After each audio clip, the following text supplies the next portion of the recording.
There's a strange irony in the way Hollywood handles stories that go too far, not too far in violence, not in language, but in imagination. In truth, when a film dares to push science fiction into uncomfortable territory, when it stops being about space battles and becomes about identity, surveillance, or the collapse of reality itself, it's no longer just entertainment. It becomes a threat. And threats, in Hollywood, are often dealt with quietly. In the late 20th century, a peculiar pattern emerged. Films with deeply speculative ideas were released under different banners: drama, mystery, romance, even satire. The science fiction label was erased not because it didn't apply, but because it hit too close to something real, something not everyone wanted to name. These weren't accidents in categorization, they were choices. Calculated rebrandings designed to dull the impact, to make us feel safer in the face of unsettling possibilities. But genres are only skin. Strip them away, and the core remains. This is Vaulted Futures, and what you're about to see isn't just a list of forgotten sci-fi. It's a map of warnings that were camouflaged and nearly buried. 1. Stalker, 1979. They call it the zone. It has no rules. Or maybe it has rules too complex for humans to understand. In the center, there's a room. And in that room, your deepest desire becomes reality whether you want it to or not. Stalker is a journey through ruined landscapes and quiet dread. A scientist, a writer, and their guide. Each one carrying motives they barely admit. As they move deeper, the space around them becomes alive, not with monsters, but with decisions.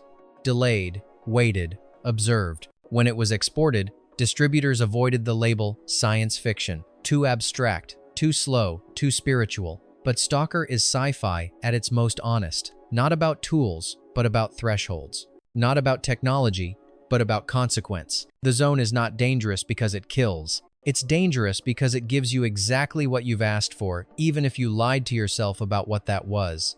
2. Dead Ringers, 1988. Two minds, one body of thought. Identical in form, but drifting in purpose. In Dead Ringers, twin doctors push their knowledge beyond what flesh should allow and discover that invention without boundaries becomes something else entirely. They craft new instruments, tools that are elegant, alien, and wrong. Not for healing, not even for harm, but for exploring imagined anomalies that exist only in their obsession. This isn't science as progress, it's science as descent. The film was marketed as psychological drama. The horror was placed in the mind, not in the clinic. But behind the surgical gowns is a pure speculative horror. What happens when technology is born from delusion rather than discovery? Dead Ringers is not about madness. It's about genius collapsing under its own precision. 3. Solaris, 1972. Above a planet that thinks, a man confronts something more terrifying than aliens, himself. Solaris doesn't offer spectacle, it offers reflection, sharpened until it cuts. The planet does not speak, but it listens, it observes, and then it returns what it finds. A woman who should be dead, a memory that shouldn't have weight. A guilt too intimate to be touched becomes flesh. The science here is not in the machinery, it's in the implication that the universe doesn't need weapons to destroy us. It only needs to show us what we've hidden from ourselves. When it came west, Solaris was sold as philosophy, not fiction. A quiet, intellectual answer to louder American space operas. The marketing avoided the word science, let alone speculative. But make no mistake, this is science fiction in its most distilled form. Not fiction about space. Fiction about what space does to the human soul. 4. The Accidental Tourist, 1988. He catalogs the world for people who don't want to experience it. Guides written for travelers who prefer not to leave the comfort of their own preferences. The result is a life without risk. And without risk, something begins to erode. The Accidental Tourist is not presented as sci-fi. It's a meditation on grief, routine, and recovery. But quietly, beneath the polite monotony, is a portrait of emotional automation. The protagonist builds walls from details, routines, maps. Everything is organized to prevent unpredictability. But as the system becomes more efficient, so does the detachment. Early drafts of the story reportedly explored this further, suggesting a world where people outsource not only their travel, but their experience of life itself. In the final cut, much of that is buried, hidden under the award season gloss. But the implication remains. If we can eliminate surprise, What part of being human disappears with it? 5. The Man Who Fell to Earth, 1976. He doesn't crash, he arrives, quietly, with knowledge no one asked for and a mission no one is ready to understand. In The Man Who Fell to Earth, an alien assumes a human identity to save his home planet. But instead of changing our world, he's consumed by it: corporate greed, human appetite, addiction masquerading as culture. His gifts are misused, his technology hijacked, his body, eventually, broken. Marketing focused on the strangeness, David Bowie's image, the fragmented storytelling. Few acknowledge that this was hard science fiction, told with art house tools. Studio executives leaned into the ambiguity, calling it allegory. Easier to sell alienation than to admit the film was asking, what happens when a superior intelligence places its trust in us and we betray it? This isn't a story about first contact, it's about first disappointment. 6. The Reflecting Skin, 1990. In a place where the sun never seems to blink, a child begins to notice that death doesn't arrive with thunder, it drifts in on dust and silence. The Reflecting Skin tells its story through golden wheat fields, pale faces, and a sky that seems too bright to trust. A boy suspects the widow down the road is a vampire. But that fantasy barely masks the darker reality. Something toxic is bleeding into this rural landscape, slowly unraveling bodies, minds, and innocence. Radiation is never named, contamination is never confirmed, but it lingers in every frame, like an invisible fog. The skin pales, the animals bloat, the people vanish. The horror isn't in what's shown, it's in what's suggested and ignored. Critics labeled it as surreal horror. Some called it a hallucination, but under the imagery lies a speculative warning. A poisoned world seen through the only eyes still uncorrupted. This isn't just a fable. It's the aftermath of something we never admitted happened. 7. The Truman Show, 1998. Truman wakes up each morning in a town where everything goes according to plan. The weather is perfect. The neighbors smile on cue. The world is small, manageable, and entirely manufactured. On paper, The Truman Show is satire, a commentary on media and modern isolation. But remove the comedy, and what remains is an experiment in artificial environment, surveillance embedded into architecture, lives built around predictive modeling. A man whose every movement is monitored, monetized, and managed. Paramount steered the narrative away from sci-fi. They feared the genre would make the truth too obvious. This was a simulation, not metaphorically, but literally. Truman's world is not a symbol, it's a product. His reality is curated, calculated, and broadcast. In hindsight, it's no longer speculative, it's foundational. Truman isn't living in a dystopia, he's just living 10 years ahead of the rest of us. 8. Ordinary People, 1980. Everything appears normal.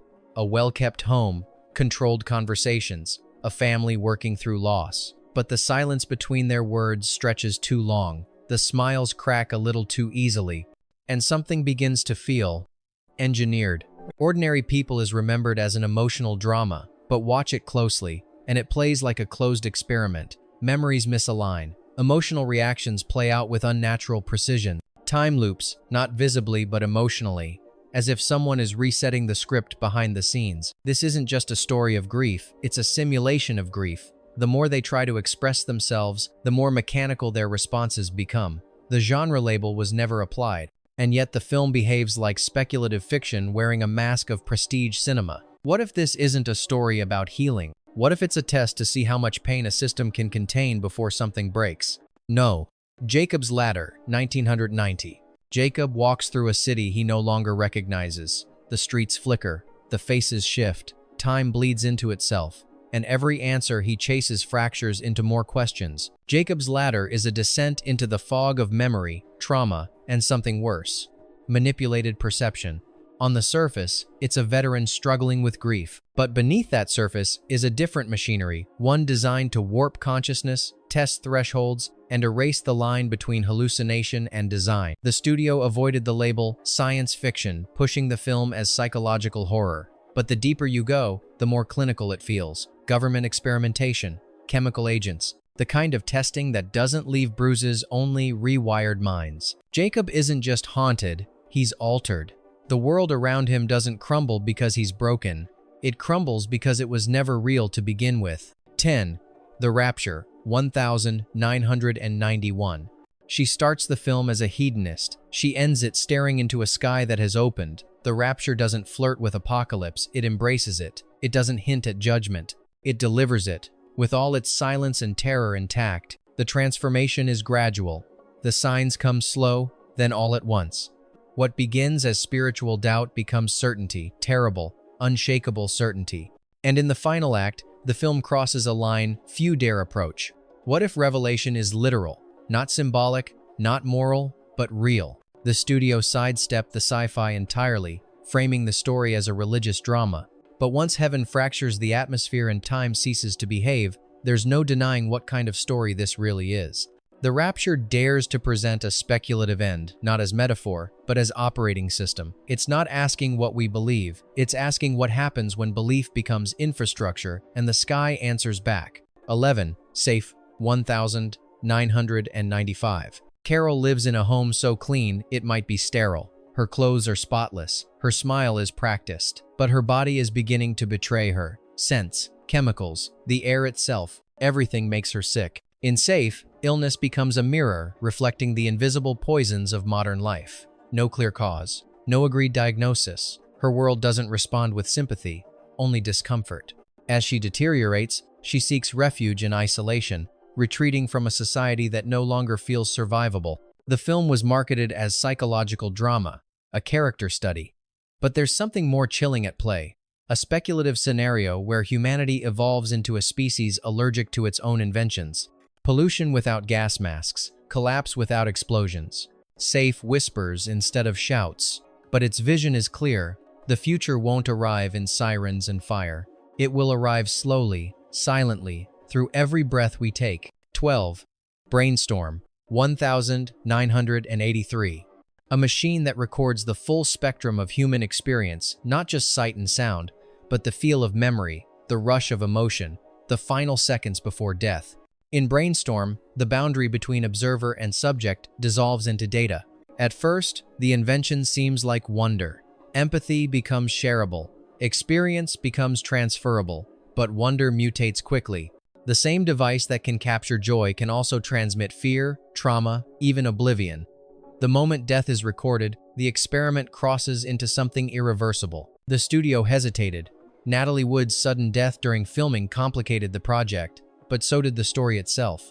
Marketing framed the film as a sleek thriller, with the sci-fi reduced to backdrop. There was little mention of the ethical questions it raised, or how closely it flirted with real-world military interest in neural manipulation. But Brainstorm saw it coming. Neural capture, experience as currency, the loss of psychological privacy. Today, it no longer looks like science fiction. It looks like a prototype we were warned not to build, and are building anyway. 13. The Lathe of Heaven, 1980. Each night, he dreams, and each morning, the world changes. Entire histories vanish, cities shift, people transform. But only one man remembers the version that came before. The Lathe of Heaven takes the most intimate act, dreaming, and turns it into a force of mass alteration. What begins as a gift becomes a burden. Those around him, especially those in power, see potential. But the more they intervene, the more the fabric of reality tears. When PBS released the film, they leaned away from its science fiction roots. They emphasized its quiet tone, its philosophical undercurrents. The visual effects were modest, the message enormous. But it was easier to shelve it as abstract drama than confront what it actually proposed. Because The Lathe of Heaven doesn't just ask, what if dreams could change reality? It asks, what happens when one man's idea of peace is forced on the entire world? 14. The Swimmer, 1968. A man in swim trunks strolls through the backyards of his wealthy neighbors, using their pools as stepping stones to get home. At first, it feels playful, quirky. But as the sun moves and the air shifts, reality begins to bend around him. Time slips, seasons change mid-sentence, conversations rewind and unravel. The swimmer moves like a dream you forget as you wake up, familiar and off-kilter all at once. It's a tale of memory distortion and emotional collapse told through chlorinated water and forced smiles. The studio called it drama, maybe even surrealism. But what it truly explored was the collapse of linear time, the fluidity of self-perception, and a reality subtly rewritten with each encounter. It behaves like science fiction in disguise, so softly woven into character that most viewers didn't see it coming. Looking back, it's clear. The Swimmer isn't just about a man swimming home. It's about a world folding in on someone who's no longer sure he exists within it. 15 seconds. 1966. Imagine waking up in a body that isn't yours with the promise that this one will finally make you happy. Seconds begins with that offer. A new identity sculpted to perfection, delivered by an organization that specializes in starting lives over. The procedure is elegant, the transition seamless, and yet something goes wrong, not in the surgery, but in the soul. The man who emerges isn't a blank slate. He's a man split between who he was and who he's expected to become. The sci-fi here isn't in the gadgets, it's in the concept, reinvention as industry, identity as commodity. Paramount knew this was speculative material, but they pushed the film as psychological drama. There were no flying cars or robots, and that was reason enough to bury the science fiction label. But beneath the surface lies a chilling thought experiment. What happens when the self becomes editable? Today, Seconds reads like a reflection of our era, where lives are curated, bodies redesigned, and identity sold like a service. It wasn't marketed as sci-fi, but it understood the future long before the future understood itself. Bonus fact: until the end of the world, 1991. It begins as a chase, across borders, across languages, a woman entangled in something she doesn't yet understand. But as Until the End of the World stretches out through cities, satellites, and silence, it becomes something else. A prophecy in slow motion. The machine at the center of it all can record what you see, and eventually, what you dream, not as metaphor but as data. Suddenly, memory is portable. Personal vision becomes currency, and the more people revisit their recorded selves, the more they lose interest in the real world. The film was too big, too strange, too early. The studio trimmed it, reframed it, and tried to sell it as a wandering love story. The sci-fi core was buried under travel posters and soundtrack credits. But the full version, rarely screened, quietly passed around, reveals the truth. This wasn't fiction, it was design. It foresaw the isolation of screens, the gravity of self-curation, the prison of infinite playback. In the end, no one needed to ban this film. It disappeared on its own, into the very future it warned us about. Not every disappearance is an accident. Some films are hidden in plain sight, not because they failed, but because they told the truth before the world was ready to hear it. Genre can be a disguise, but it can also be a lock. And when science fiction dares to drift beyond lasers and spaceships into memory, perception, identity, it often gets relabeled, repackaged, made safer, until the message is blurred enough to ignore. But these stories remember what they are, and now, so do we. 15 films that were never truly lost, only mislabeled. So here's the question. Which of these stories do you think was never meant to be called science fiction? And which one feels more real now than ever before?